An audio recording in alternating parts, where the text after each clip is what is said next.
Hi అండి, నమస్తే అందరికీ. మార్కెట్ ఎప్పుడైనా పడిపోవచ్చు, అంటే రిస్క్ ఉంటుంది. అయితే దీర్ఘకాలంలో అత్యధిక రాబడి ఇచ్చేది కూడా ఇదే. ఒక్కసారి కంపేర్ చేసి చూద్దాం.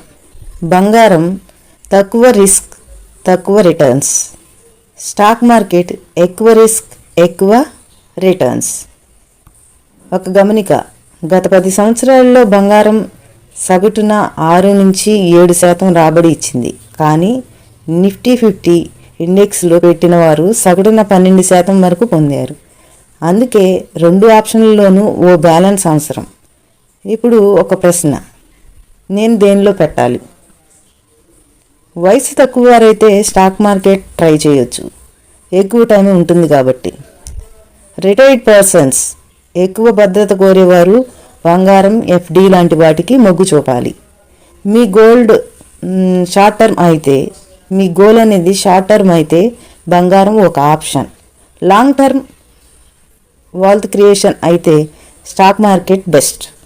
డబ్బు అవసరాలను బట్టి ప్రణాళిక వేసుకోండి. అవసరమైతే ఫైనాన్షియల్ అడ్వైజర్ సలహా తీసుకోండి.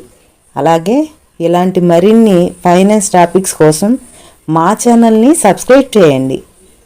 మీ అభిప్రాయాలు కామెంట్స్లో చెప్పండి. ఇప్పుడు మీ డబ్బులు ఎక్కడైనా పెట్టబోయే ముందు కొన్ని ముఖ్యమైన జాగ్రత్తలు తప్పకుండా పాటించాలి. అవేంటో చూద్దాం. సలహా లేకుండా పెద్ద మొత్తంలో ఇన్వెస్ట్ చేయొద్దు.